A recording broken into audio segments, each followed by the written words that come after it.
L'Italie éternelle et la Toscane accueillent les touristes et sa capitale en particulier Florence. Des monuments médiévaux et des façades ouvragées de la Renaissance forment une ville riche d'histoire et d'architecture.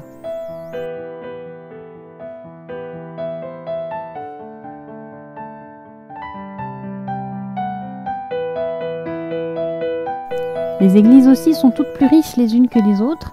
Ici l'église San Michele. Cette curieuse église est presque carrée, elle a 2 nefs, donc 2 autels. Le bâtiment avait été conçu au départ pour une halle à grains.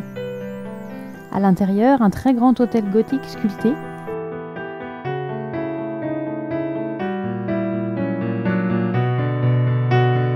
C'est devenu par la suite l'église des corporations de métiers, comme on peut le voir sur les statues à l'extérieur.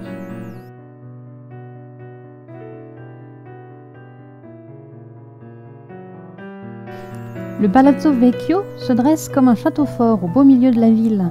Toute la délicatesse des statues de Michel-Ange fait face à cette démonstration de force.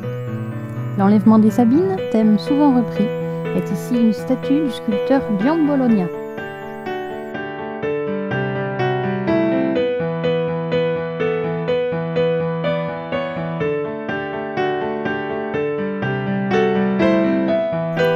Autre monument de Florence connu dans le monde entier, le Ponte Vecchio, pont médiéval construit au XIVe siècle, dont chaque côté est bordé de boutiques, ce qui lui donne son allure si reconnaissable.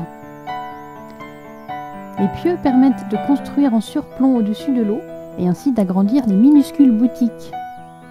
Il était fréquent à cette époque que les ponts soient occupés par des échoppes ou même des habitations.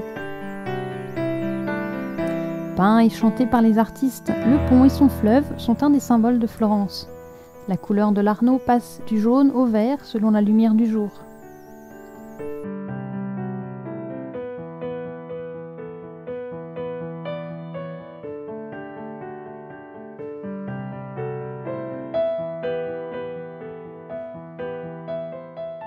Des orfèvres et joailliers se sont installés là, côte à côte. Il n'y a pas d'autre corps de métier sur ce pont. À part une boutique de souvenirs pour les touristes, vous pouvez trouver des bijoux, fantaisie ou plus chers.